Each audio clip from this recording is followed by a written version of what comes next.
चतुर्वेदी आपको तो मैं क्या खड़ा क्या, हमारा पूरा देश और दिल्ली तक के नेता आपको सब जानते हैं, लेकिन मैं इसलिए पूछ रहा हूँ कि आपकी भाषा में या सब लोग सुनना चाहते हैं कि आपका शुभ नाम क्या है? मुझे राधा मोहन चतुर्वेदी कहते हैं। आपको श्री राधा मोहन चतुर्वेदी। आपके पिताजी का शुभ नाम क्या है? पंडित गोविंद प्रसाद। पंडित गोविंद प्रसाद जी। आप यहाँ कहाँ रहते हैं? गोलपाड़ा मथुरा। गोलपाड़ा मथुरा में रहते हैं। आप कब कब जेल गए हैं? जेल? अब जेल तो मैं 4-5 दफा गया था। कब कब कौन कौन मिशन में गए? 37 में गया, 37 में गए, 32 में गया, 34 में गया, 40 में गया और 42 में गए। कहाँ कहाँ के जेलों में रहे हैं? मैं मथुरा रहा, लखनऊ रहा और बरेली जवाहरलाल जी के साथ में रहा। वहाँ मैंने भूख हड़ताल भी की, जवाहरलाल जी ने मेरी भूख हड़ताल तोड़। आपने भूख हड़ताल की तो जवाहरलाल जी के साथ थे, तो जवाहरलाल जी ने कहकर के आपने भूख हड़ताल तोड़वाई? उस वक्त में मेरे साथ में B.N. पांडे जो आजकल राज्यपाल हैं उड़ीसा के, वो भी थे। अच्छा। और बाबा राजा दास थे, ये सब लोग अच्छे अच्छे लोग थे। इन सब लोगों को मालूम है हम लोग तनाई में बंद थे और पंडित जी को जो पता लगा वो स्पेशल ट्रीटमेंट था उनके संग में। तब लोग मेरे पास आए और उन्होंने मेरी बात सुनी, ऐसा क्यों कर रहे हो?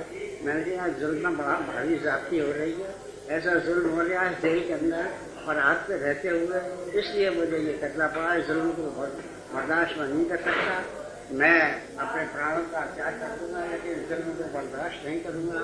पंडित जी मेरे बीच में पड़े, वहाँ का सुखदेव जो अंग्रेज था वो आया और उसने आश्वासन किया कि ऐसा नहीं।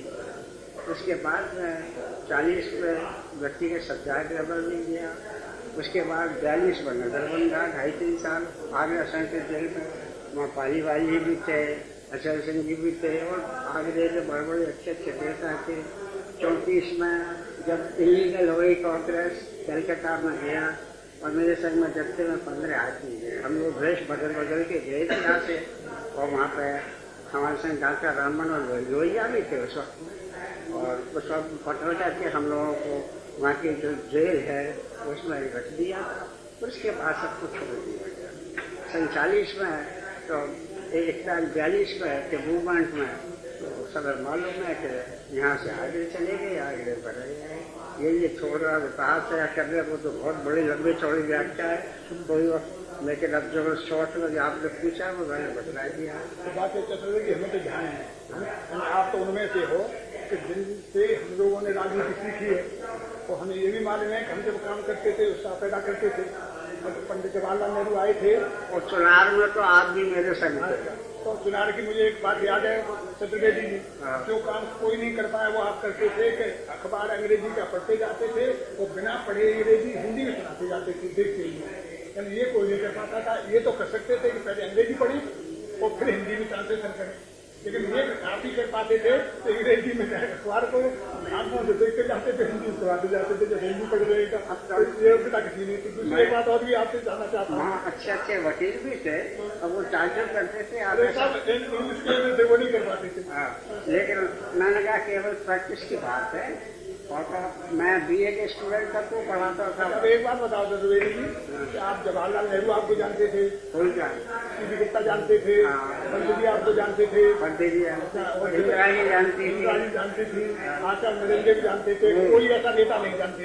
लेकिन आपने टिकट मांगने के लिए कभी किसी के पास नहीं गए, ये क्या वजह थी? इसकी वजह ये थी कि मैंने शुरू से ये सोचा था, मैंने कलकत्ता यूनिवर्सिटी जब कॉलेज में पढ़ता था तो CR दास की अध्यक्षता में मैंने प्रगति करना शुरू किया था 1921 में। तो मैंने जब से किया था कि मुझे निस्वार्थ भाव से देश की सेवा करनी है और बंगाल के स्टूडेंट्स का और वहाँ की लड़कियों का और उनके त्याग का और CR दास का मेरे ऊपर बड़ा भारी असर पड़ा था। उसी का परिणाम था कि मैंने आज की तारीख तक जहाँ तक कि गोविंद वल्लभ पंत ने मुझे बुलाया और बुला करके टिकट मुझे देना था, मैंने हाथ जोड़ के कह दिया मैं कि नहीं, मैं जैसा हूँ वैसे रहूँगा और आज भी जैसा हूँ वैसे रहूँगा। और वो जो उम्मीद है और मुझे बड़ी खुशी इस बात की है कि मैं अपने उसमें सफल रहा और मैंने इस मुल्क को आज़ादी में जो कुछ भी थोड़ा बहुत मुझसे होता था वो मैंने सहयोग किया और अपने ज़माने में मैं तो आज़ाद होकर देखा और मैं उम्मीद करता हूँ कि इसकी रक्षा करने के लिए जब तक मेरी जिंदगी है मैं बड़ा अच्छा लगा। आज़ादी का एक बताना नहीं चाहिए। एक बात है, क्या नाम है चौबे जी, कहीं आप देखिए हम लोगों को जब किसी ईमानदारी आदमी की मिसाल देनी होती है, आपकी मिसाल देते हैं कि कभी पैसे के लिए कभी आपने गलत काम नहीं किया और गलत तरीके से पैसा नहीं कमाया अपने साथ। यहाँ तक बात है कि आपने सर्विस कहीं की होगी लेकिन बेईमानी तो पैसा कमाने की कोशिश नहीं की। तो मैं आपसे एक बात जानना चाहता हूँ, अब जिस तरह के कार्यकर्ता उस वक्त थे जो आपके साथी थे, अब ऐसे नहीं दिखाई देते, इसकी क्या वजह है? अब वैसे नहीं है। बात ये कि अब जो नई पीढ़ी आ रही है करने के ऊपर इन्हीं के ऊपर है।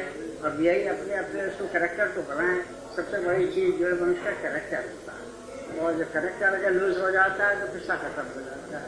तो मैं तो उम्मीद यही करता हूँ कि जो नौजवान आ रहे हैं वो अपने करेक्टर में सच्चे साबित होंगे और इस मुल्क की आज़ादी की रक्षा के लिए तो इनसे मुझसे बल्कि बढ़ेंगे। तो मैं एक बात बोलता हूँ, आप देखिए कि जिनके पास पद हैं, मिनिस्टर हैं, गवर्नर हैं, प्रधानमंत्री, मुख्यमंत्री, कोई भी हो, लेकिन जो सरकार सम्मान है आपको है, आपके लिए जन्म है, वो चेहरे की चीज नहीं हृदय की चीज है, वो आपको प्राप्त करने समझता हूँ। इससे बड़ा पता और क्या हो सकता है? मुझे सबसे बड़ी खुशी इसी बात की है कि आप लोगों के ऐसे विचार जयराम साहब, आप तो हमारी मथुरा की शोभा हो और हम ये इसीलिए चाहते थे कि ये आपकी ये बन जाए तो हम इस शोभा को दिखाया करेंगे कि देखो तुम जो सोचते हो त्यागी तपस्या ऐसे थे जीवन भर रहे।